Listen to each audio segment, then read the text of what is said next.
ভাবা যায় আমাদের দেশে বর্তমানে তরুণ জনগোষ্ঠীর সংখ্যা 4.5 কোটি, যা সাম্প্রতিক সময়ের জনশুমারিতে উঠে এসেছে।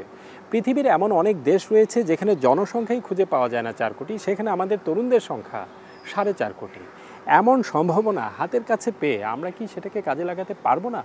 অবশ্যই পারবো, পারতেই হবে। আর এই কারণেই আমরা তরুণদের পাশে ছিলাম, পাশে আছি।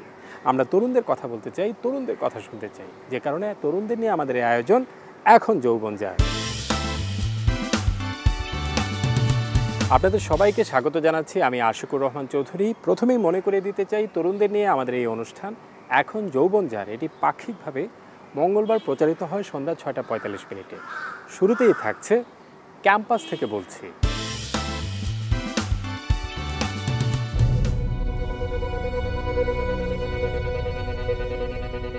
একের পর এক ঘটনায় আবারও প্রশ্ন উঠেছে যে শিক্ষার মূল উদ্দেশ্য আসলে কি? কেবলই কি ভালো রেজাল্ট করা, নাকি আলোকিত মানুষ তৈরি করা?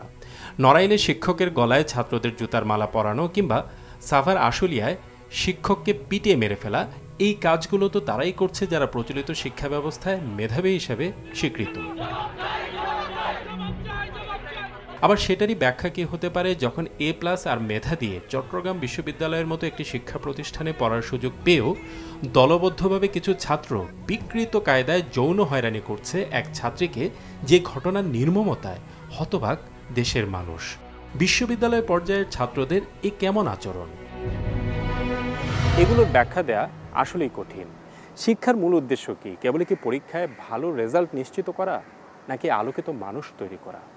আমাদের প্রচলিত শিক্ষা ব্যবস্থায় অনেক ক্ষেত্রে আলোকিত মানুষ পাওয়া তো দূরে থাক, শিক্ষার্থীরা অন্ধকারের দিকে পা বাড়াচ্ছে। আলোকিত মানুষ হওয়ার জন্য যে আলো দরকার, সেটার সবচেয়ে বড় উৎস আমাদের শিক্ষা প্রতিষ্ঠান, বিশেষ করে আমাদের স্কুলগুলো।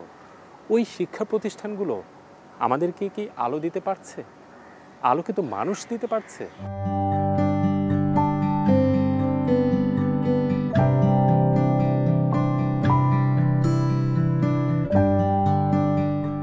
বীরশ্রেষ্ঠ নূর মোহাম্মদ পাবলিক কলেজের অধ্যক্ষ ডক্টর মিজানুর রহমান, তিনি এবার ঢাকা শহরের সেরা অধ্যক্ষ হয়েছেন।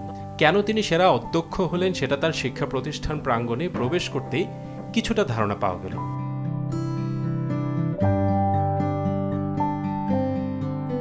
ক্লাসরুমের বাইরেও যে অনেক কিছু শেখার আছে যা মানবিক বিকাশের জন্য খুব বেশি প্রয়োজন, সেই কনসেপ্টকে গুরুত্ব দিয়ে কাজ করে যাচ্ছেন কলেজটির অধ্যক্ষ মিজানুর রহমান। তাতে কি আসলে তিনি ফল পাচ্ছেন?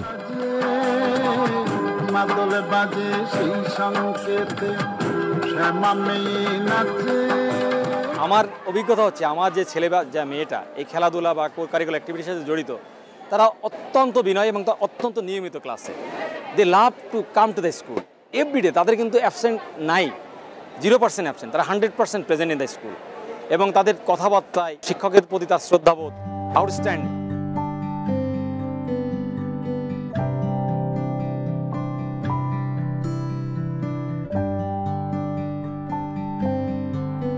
আমাদের শিক্ষা ব্যবস্থার মূল উদ্দেশ্যই হচ্ছে শিক্ষার মাধ্যমে সমাজকে আলোকিত করা। আমাদের সম্প্রতি যে ঘটনাগুলো, এটা আমাদের শিক্ষার্থীদের একটা সামাজিক মূল্যবোধের বড় একটা অবক্ষয়ের প্রমাণ। এর অন্যতম কারণই হচ্ছে আমাদের শিক্ষা ব্যবস্থায় সবাই, everybody is running after the good grading. সবাই A+ পেতে চায়, পুঁথিগত বিদ্যার দিকে বেশি ফোকাস করছে। শিক্ষার্থীদের মানসিক বিকাশের জন্যই শুধু শিক্ষা কার্যক্রমে, একাডেমিক শিক্ষা কার্যক্রমের পাশাপাশি সহশিক্ষা কার্যক্রমের উপর অত্যাধিক গুরুত্ব দেওয়া প্রয়োজন। কারণ এই সহশিক্ষা কার্যক্রমই কিন্তু একজন শিক্ষার্থীকে মানসিক বিকাশে সহায়তা করবে। কারণ একজন শিক্ষার্থী দেখেন, লেখাপড়ার পাশাপাশি যে ছেলে বা মেয়েটা খেলাধুলা করবে, গান করবে, নাচ করবে, ডিবেট করবে, সেই সমস্ত ছেলেমেয়েরা কিন্তু মানসিকভাবে অনেক বেশি প্রফুল্ল থাকবে। তাদের মানসিক বিকাশটা হবে অত্যন্ত আদর্শ, এবং তারা কিন্তু কোনো মানবিক মূল্যবোধ অবক্ষয় হবে এই ধরনের কোনো কাজের সাথে তারা জড়িয়ে পড়বে না।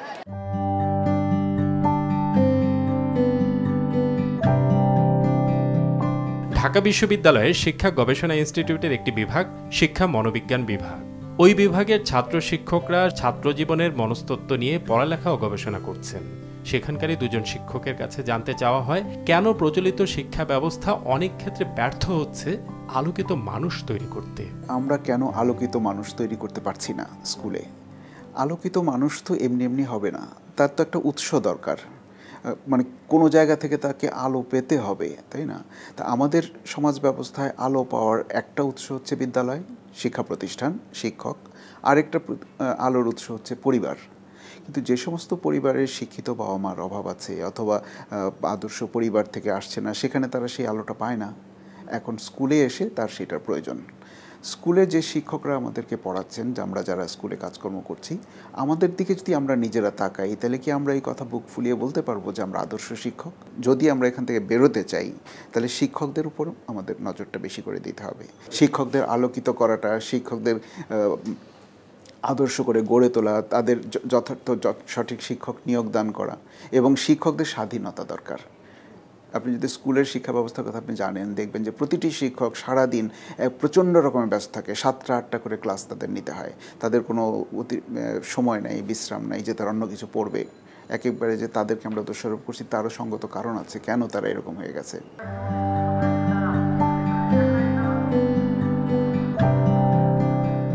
কিশোর কিশোরী এবং বিশ্ববিদ্যালয়ে যখন যারা আসে, এই 18 বছর 20 বছর শিক্ষার্থীরা, তারা হচ্ছে মানব জীবনের সবচেয়ে শক্তিশালী, সবচেয়ে রোগ প্রতিরোধী সময়টা পার করে।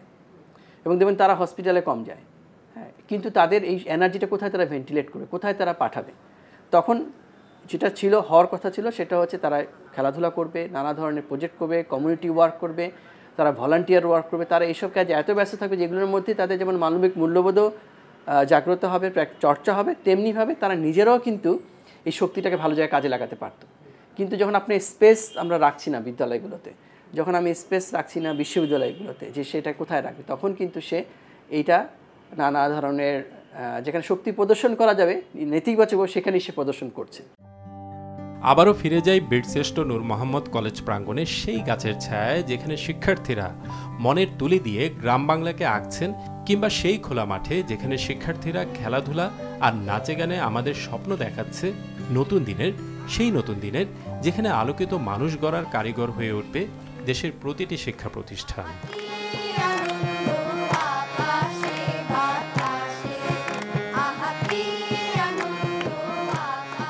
খেলাধুলার একটা পিরিয়ড থাকে আলাদা। এই পিরিয়ডে শুধু ছেলেমেয়েরা খেলাধুলাই করবে। একটা পিরিয়ড থাকে এই পিরিয়ডে ছেলেমেয়েরা শুধুমাত্র গান করবে বা নাচ করবে। একটা পিরিয়ড থাকে আমাদের কোকারিকুলার অ্যাক্টিভিটির অংশ হিসেবে ডিবেট করবে, সেটা বাংলা হোক ইংলিশ হোক। একটা হচ্ছে জেনারেল কুইজ কম্পিটিশন করবে। এই নানাবিধ কার্যক্রমের সাথে আমরা ছেলেমেয়েদেরকে সম্পৃক্ত করে রাখি। এ বিষয়ে কিন্তু সরকারি পর্যায়ে নির্দেশনাও আছে যে পিরিয়ড করে খেলাধুলার ব্যবস্থা করতে হবে শিক্ষা প্রতিষ্ঠানে। বাট দুর্ভাগ্য, আমাদের মতো অনেক শিক্ষা প্রতিষ্ঠানে হয়তো এই খেলাধুলার যথেষ্ট সুযোগ সুবিধা নাই। সেই সুযোগ সুবিধা বাড়াতে হবে, তাহলেই দেখবেন ছেলে বা মেয়েটা তারা সামাজিক মূল্যবোধ সম্পন্ন একটা জাতিতে পরিণত হবে একসময়।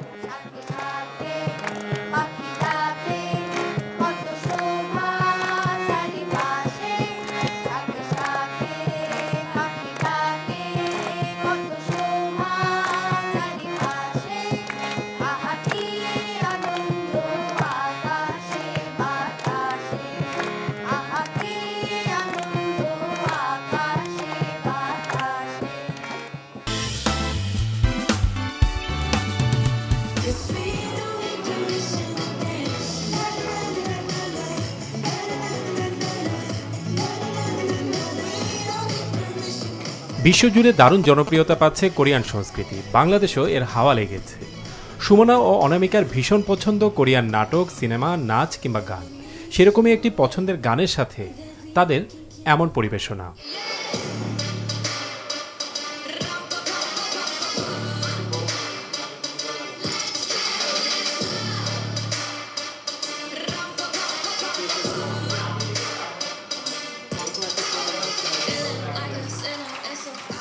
এখানে দর্শক হিসেবে যারা এসেছেন তারা যে সুমনা ও অনামিকার নাচ গান দেখতে এসেছেন বিষয়টি এমন নয়। কোরিয়ান এসব গানের মাধ্যমে তারা কোরিয়ান ভাষা বোঝার চেষ্টা করছিলেন।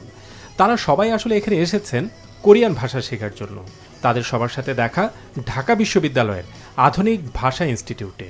আমি মূলত কোরিয়ার প্রতি আকৃষ্ট হয়েছে ড্রামা এবং মুভি দেখে। ওই ড্রামা এবং মুভিটা দেখায় যে কোরিয়ার বিভিন্ন জায়গাগুলোকে অনেক সুন্দর করে প্রকাশ করে এবং তাদের যে ফ্যামিলি বন্ডিং বা এক একটা ফ্রেন্ডশিপের বন্ডিং বিভিন্নভাবে অনেক সুন্দর করে প্রকাশ করে, যেগুলোতে দেখা যায় যে আমরা মানে দেখে বোঝা যায় যে ওই দেশটাতে হচ্ছে আমাদের দেশের মতো অনেক কিছু মিল আছে। আমারও হচ্ছে বাইরে মানে কোরিয়াতে গিয়ে পড়ার ইচ্ছা আছে, মাস্টার্স করার ইচ্ছা আছে। আমি প্রথমে হলো K-pop আর কি ড্রামা হলো দেখা শুরু করেছিলাম, তারপর ওদের কালচার, তারপর তাদের খাবার, তাদের বিভিন্ন ধর্মীয় অনুষ্ঠান, এগুলো আমার ভালো লাগে, তাদের পোশাক সব কিছু ভালো লাগে। তো আমি তাদের বিষয়ে আরও বেশি আগ্রহ হয়ে পড়ি এগুলোর জন্য, যেহেতু আমার এইসব ভালো লাগা ঠিক মানে ছিল। তো তাদের বিষয়ে আরও জানা, তাদের সাথে আরও বেশি কানেক্টেড থাকার জন্য আমি ট্রাই করি। তো আমার মোটামুটি আগে থেকে হলো বাইরে স্টাডি করার কোনো ইচ্ছে ছিল না। তো তারপর আমি ভাবলাম যে তাদের সাথে কানেক্টেড থাকার জন্য এই একটা উপায় আছে, যে আমি যদি তাদের সাথে মানে তাদের ওখানে গিয়ে পড়াশোনা করি তাহলে আমি আরও বিষয়ে জানতে পারবো, তাদের সাথে আরও কানেক্টেড থাকতে পারবো। বর্তমানে আমি জব করতেছি, জবের পাশাপাশি কোরিয়ান ভাষা শিখতেছি। আসলে কোরিয়ান ভাষা শেখার আসলে আমি একটা মুভি দেখেছিলাম কোরিয়ান ভাষা, ওই মুভি দেখার পরে কোরিয়ান ভাষার উপর আমার একটা আগ্রহ হয়েছে। তারপরে আস্তে আস্তে মনে করলাম যে কোরিয়ান ভাষায় কিছু কোনো অপরচুনিটি আছে কিনা।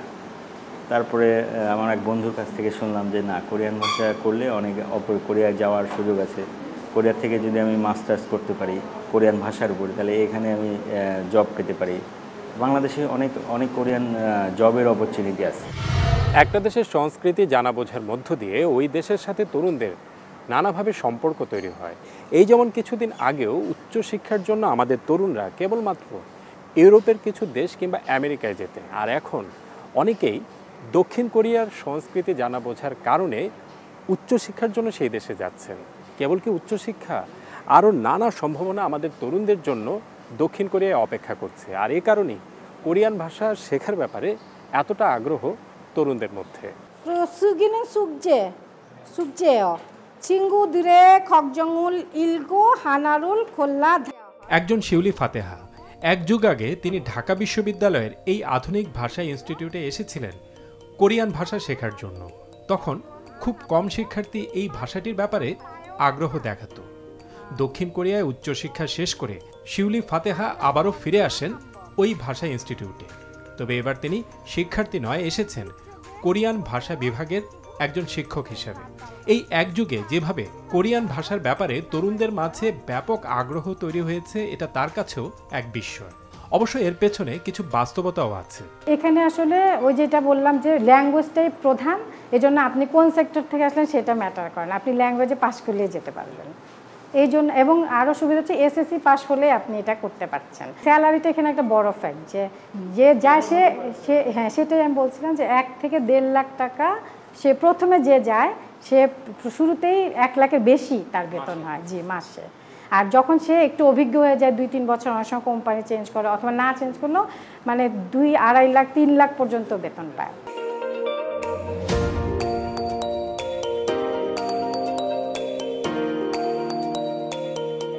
কোরিয়া শ্রমিক ভিসা নিয়ে যাওয়ার আগ্রহের আরও কারণ হচ্ছে কোরিয়াতে অন্যান্য দেশের তুলনায় যদি আমি মিডল ইস্টের সাথে তুলনা করি, যে যাওয়ার যে খরচ ওইটার তুলনায় যে সে যে মাসিক যে বেতন পায় সেটা অনেক গুণ বেশি।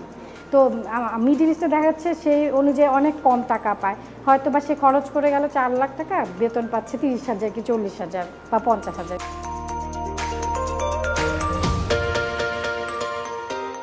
দু 2007 সাল থেকে এই বছর পর্যন্ত প্রতি বছরই প্রায় 2000-2200 এরকম করে যাচ্ছে শ্রমিক।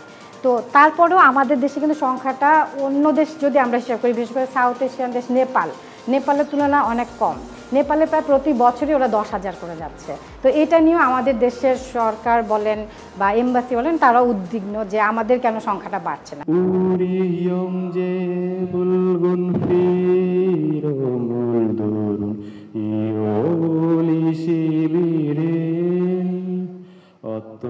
কোরিয়ান ভাষা শেখার ক্লাস শেষে আবারও কানে ভেসে আসলো গানের সুর।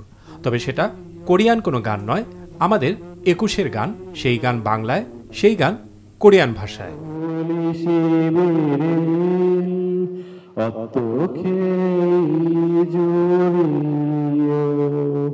এভাবে সাংস্কৃতিক যোগাযোগের মাধ্যমে সম্ভাবনার নতুন এক পথ খুঁজে পেয়েছে তরুণরা, যে পথ বাংলাদেশ থেকে ছুটে গেছে দক্ষিণ কোরিয়ায়।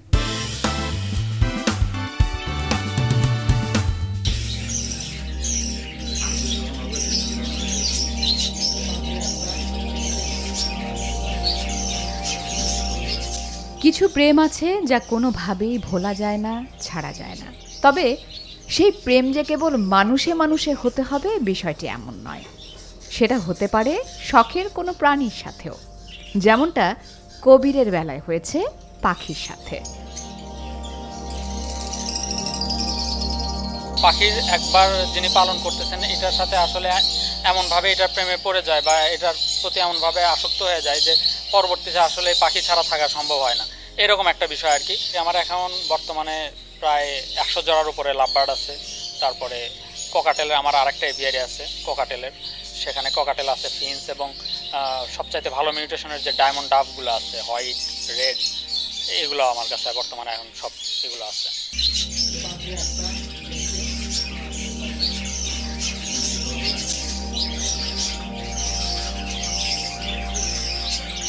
আমার এটা হচ্ছে ককাটেলের একটা সেট আপ। এখানে হচ্ছে হেভি পাইট ককাটেল আছে, এগুলো রানিং পেয়ার সর্বোচ্চ 40,000 42,000 টাকা পর্যন্ত এরকম দামের পাখি আমার কাছে এখানে আছে। বইয়ের পড়ালেখা দিয়ে কিংবা গতানুগতিকভাবে চাকরি করে গেলে সফলতার সম্ভাবনা যতটুকু থাকে তার চাইতে অনেক বেশি সম্ভাবনা থাকে যদি ওই কাজের ব্যাপারে ভালোবাসা থাকে, নেশা থাকে। ঠিক সেই ঘটনাটি ঘটেছে বগুড়ার কবিরের বেলায়। শখের বশে পাখি পালতে পালতে একসময় পাখির প্রেমে পড়ে যান এই কবির। তারপর সেই পাখি এখন তাকে সম্ভাবনার আকাশে উড়ে বেড়াতে সাহায্য করছে।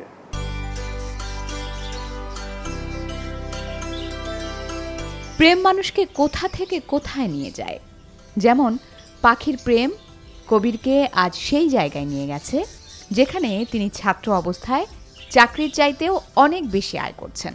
2010-এ আমি বাণিজ্যিক খামারটা শুরু করছি। আমি একদম ছোটবেলা থেকে পাখি পালতাম, খরগোশ পুষতাম, কবুতর পুষতাম।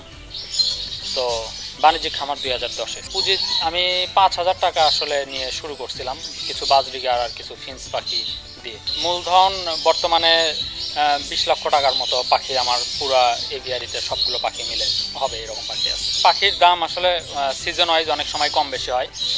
দেখা যায় যে কোনো মাসে হয়তো 30 থেকে 40,000 টাকা হয়, আবার কোনো মাসে হয়তো দেখা যায় যে 60-70 হাজার টাকাও হয়ে থাকে।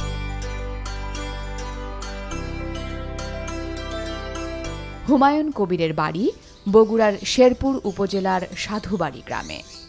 তার বাবা শিক্ষক আব্দুল কাদের মজনু নিজের বিচক্ষণতা দিয়ে যেমনটা ভেবেছিলেন সেটাই আজ সত্য।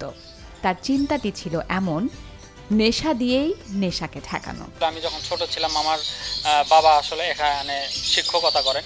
উনি চাইতেন না যে আমি আসলে বাইরে ঘোরাঘুরি করি বা বাজে আড্ডার সাথে মিশি। পাখি নিয়ে থাকতাম, বাসায় থাকতাম আর পড়াশোনা করতাম, যার কারণে উনি পাখিটাকে খুব আসলে প্রাধান্য দিতেন। আর আমাদের এই পাখি সেক্টরে যে সমস্ত ছেলেরা জড়িত এই নেশায় আসলে যারা থাকে তারা অন্যান্য নেশা থেকে আসলে বিরত থাকে।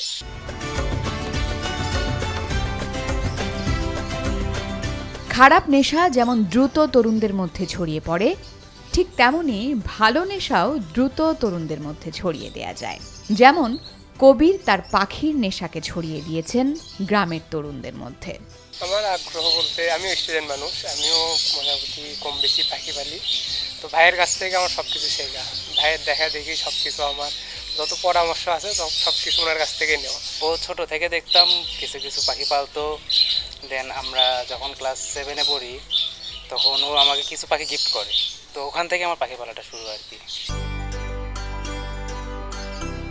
মাস্টার্সের শিক্ষার্থী কবিরের পাখির খামারে আছে লাভবার্ড, বাজিগর, ককাটেল, জাভা, বিদেশি ঘুঘু, ফিঞ্চ, ডায়মন্ড, কবুতর সহ বিভিন্ন প্রজাতির প্রায় 1000 পাখি। এত সব পাখির কলরবে ভেসে আসে যেন সেই সুর যা কেবলই সম্ভাবনার কথা বলে। আসলে আমাদের এখানে এক্সপোর্টের যে ব্যাপারটা থাকে, পাখি বহির্বিশ্বে রপ্তানির ব্যাপারটা, এটা যদি আমরা সহজভাবে পাই এবং সরকারি যে সহযোগিতা এটা যদি আমরা পাই পাখিগুলো বাইরে সেল করার ব্যাপারে, তাহলে এটা আসলে অনেক বড় একটা সম্ভাবনার আসলে একটা শিল্প।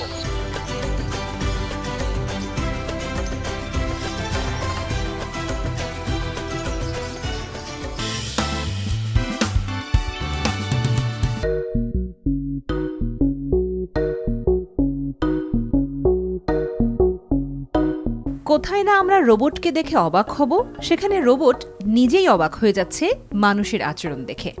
কেন তাকে মানুষ অবাক হয়ে দেখছে সেটা নিয়ে রোবট বেশ চিন্তিত। সন্দেহের দৃষ্টিতে সে তাকাচ্ছিল কেন ক্যামেরা দিয়ে তার ছবি এভাবে ধারণ করা হচ্ছে? এই রোবটটিকে আপনি যা খুশি তা বলবেন তা কিন্তু হবে না। ধরা যাক রোবটটিকে আপনি একটি ধমক দিলেন, সে কিন্তু মন খারাপ করে ফেলবে, সেরকমই একটি প্রতিক্রিয়া ব্যক্ত করবে। আবার এই রোবটটি শিক্ষকের ভূমিকাও পালন করছে, পড়ালেখার নানা বিষয়ে সে ছাত্রদেরকে সমাধান দিয়ে দিচ্ছে।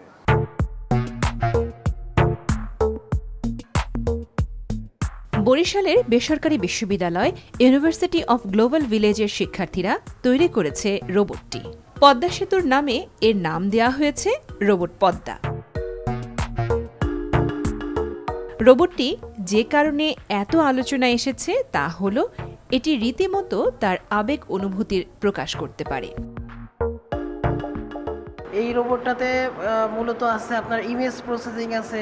যেমন রোবটটা কে যদি ট্রেনিং করানো যায় তাহলে সে আপনাকে দেখে চিনতে পারবে, সে কথা বলে বা চোখের সময়ে দেখবেন যে সে যখন এদিক ওদিকে তাকাচ্ছে, আমরা যেমন চোখে ব্লিঙ্ক করি সে সেভাবে ব্লিঙ্ক করে। আবার তার মুখের কথা বলার সময় একটা এক্সপ্রেশন আসে। যেমন এই রোবটটা ধমক দিলে কিন্তু মন খারাপ করে, মানে তার মধ্যে একটা কৃত্রিম একটা অনুভূতি তার মধ্যে আছে। আবার এই রোবটটা ম্যাথমেটিক্যাল যে অ্যানালাইসিস সেগুলো করতে পারে। যেমন এই রোবটটা আমার নিজের কাজের ক্ষেত্রেও হেল্প করবে। আমি যদি বলি যে আমার একটা সার্কিটের এতটুকু কারেন্ট আছে, এতটুকু রেজিস্ট্যান্স আছে, আমার ভোল্টেজটা কত, তাকে আমি ডিরেক্টলি জিজ্ঞেস করলে সে সেটা বলে দিতে পারে, যেটা অন্য কোনো রোবটে নাই। তো আমরা এই রোবটটা মূলত আমাদের ইউনিভার্সিটির সামনে স্টুডেন্টদের বিভিন্ন ব্যাপারে হেল্পের ব্যাপারে এই রোবটটা আমরা সরাসরি ব্যবহার করব। আমাদের ইচ্ছাই ছিল মূলত হচ্ছে পদ্মা সেতুকে, আমাদের যে অনুভূতি দক্ষিণাঞ্চলের মানুষের যে পদ্মা সেতু কেন্দ্রিক অনুভূতি, সেই অনুভূতিটা আমরা ভিন্নভাবে প্রকাশ করতে চাই। এজন্যই আমরা রোবট পদ্মাটা মাননীয় প্রধানমন্ত্রী দেশরত্ন শেখ হাসিনা এবং পদ্মা সেতুকে উৎসর্গ করেছি। বিশ্ববিদ্যালয়ের সিএসি এবং ট্রিপলি বিভাগের ছাত্র শিক্ষকরা মিলে তৈরি করেছেন এই রোবট। এটি আমাদের খুবই একটি গর্বের বিষয় যে আমাদের ইউনিভার্সিটি প্রথম একটি তৈরি করেছেন এবং এটি অন্যান্য রোবট থেকে একটু ডিফারেন্ট। যেমন ম্যাথমেটিক্যাল জিনিস থেকে আমাদের সাপোর্ট দিবে এবং আমাদের ফেস দেখে এগুলো আমাদের চিনতে পারবে যদি আমাদের সাথে এদের কানেক্টিভিটি থাকে। এটা আমাদের বরিশাল বিভাগের মধ্যে আমাদের ইউনিভার্সিটি প্রথম উদ্ভাবন করেছে, এটা আমাদের জন্য অনেক গর্বের বিষয়। অ্যান্ড এটা দেখে আমাদের খুব ভালো লাগতেছে যে এটা আমাদের ইউনিভার্সিটির অনেক কাজে হেল্পে আসবে অ্যান্ড স্টুডেন্টদেরও অনেক সুবিধা হবে। নানাভাবেই নিজের আবেগ অনুভূতি প্রকাশ করতে পারে রোবট পদ্মা। সেভাবেই প্রোগ্রামিং করার পাশাপাশি এর ভেতর জুড়ে দেওয়া হয়েছে নানা সেন্সর। সেই সেন্সরের মাধ্যমে রোবট পদ্মা রীতিমতো একজন শিক্ষকের ভূমিকায় অবতীর্ণ হতে পারে, ছাত্রদের শেখাতে পারে তাদের পড়ালেখার নানা বিষয়ে।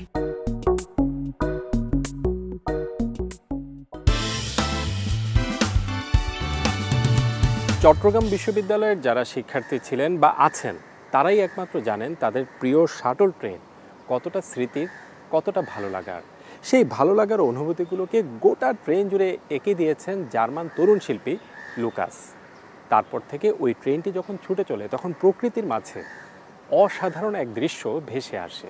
আমরা সেই দৃশ্য আপনাদেরকে দেখাতে চাই, শোনাতে চাই অসাধারণ একটি গান, যে গানটি ওই শাটল ট্রেনকে উৎসর্গ করে সৃষ্টি করেছেন চট্টগ্রাম বিশ্ববিদ্যালয়ের নাট্যকলার শিক্ষার্থী গিয়াস।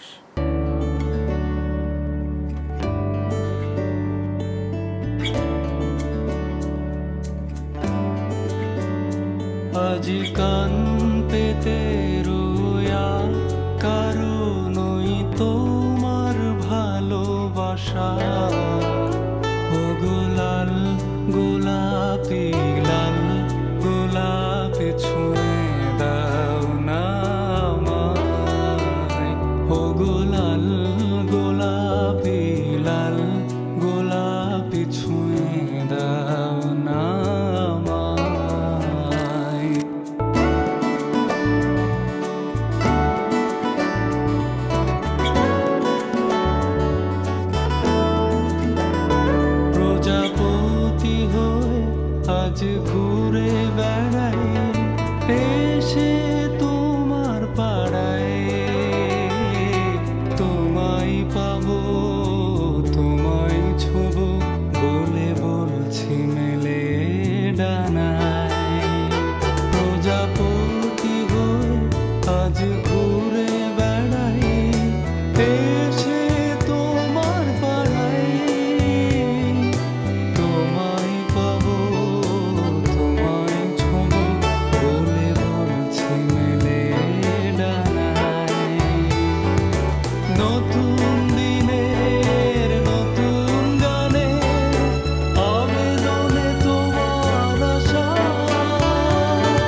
চট্টগ্রাম বিশ্ববিদ্যালয় শিক্ষার্থীদের আবেগ ও ভালোবাসার নাম শাটল। এই শাটলকে কেন্দ্র করে রয়েছে হাজারো স্মৃতি, হাজারো প্রেমের গল্প। শাটলের পাটাতন বাজিয়ে হাজারো শিক্ষার্থী প্রতিদিন গান করতে দেখা যায়। এক একটি বগি যেন হয়ে উঠে এক একটি রঙ্গমঞ্চে। বিখ্যাত শিল্পী এসআই টুটুল, পার্থদা, আমাদের নকিব খান থেকে শুরু করে অনেকেই আমাদের এই শাটল থেকে উঠে এসেছে। সম্প্রতি চট্টগ্রাম বিশ্ববিদ্যালয়ের এই শাটলকে রাঙিয়ে তোলবার দায়িত্ব নিয়েছেন জার্মান শিল্পী লুকাস জিলিঞ্জার। তিনি তার নিপুণ কাজের মধ্য দিয়ে রাঙিয়ে তুলেছেন আমাদের এই শাটলকে। চট্টগ্রাম বিশ্ববিদ্যালয়ের সাধারণ শিক্ষার্থীরা এই রঙিন শাটল পেয়ে বেশ উচ্ছ্বসিত। প্রতিদিন এই শাটলকে কেন্দ্র করে নতুন নতুন প্রেমের রচনা হয়। ঠিক সেই জায়গা থেকে আমার ক্ষুদ্র প্রয়াস লাল গোলাপি গানটি আমার এই রঙিন শাটলকে উৎসর্গ করবার চেষ্টা করেছি।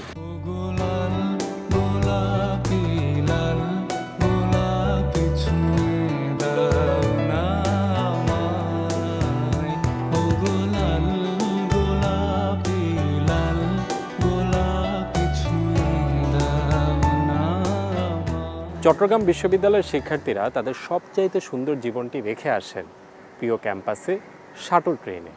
ক্যাম্পাস ছেড়ে দিলেও শাটল ট্রেন তাদেরকে ছাড়তে পারে না, অবিরত তাদের মনের মাঝে ছুটে চলে। বেঁচে থাকুক প্রিয় ক্যাম্পাস, বেঁচে থাকুক শাটল ট্রেন। দর্শক, আমরা চলে এসেছি অনুষ্ঠানের শেষ পর্যায়ে। শেষ করার আগে তরুণদের উদ্দেশ্যে বলতে চাই, এটি আপনাদেরই অনুষ্ঠান, তাই আপনাদের বেশি বেশি মতামত আশা করছি।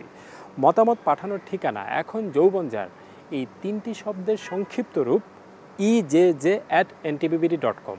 আমাদের এই অনুষ্ঠানটি দেখতে পাবেন আমাদের অফিসিয়াল ওয়েবসাইট www.ntbbd.com। আবার আমাদের এই অনুষ্ঠানটি দেখতে পাবেন আমাদের অফিসিয়াল ইউটিউব কিংবা ভেরিফাইড ফেসবুক পেজে। দর্শক, আজ এই পর্যন্তই। ভালো থাকুন, সুস্থ থাকুন, নিরাপদে থাকুন, আর অবশ্যই আস্থা রাখুন তারুণ্যের শক্তির উপর।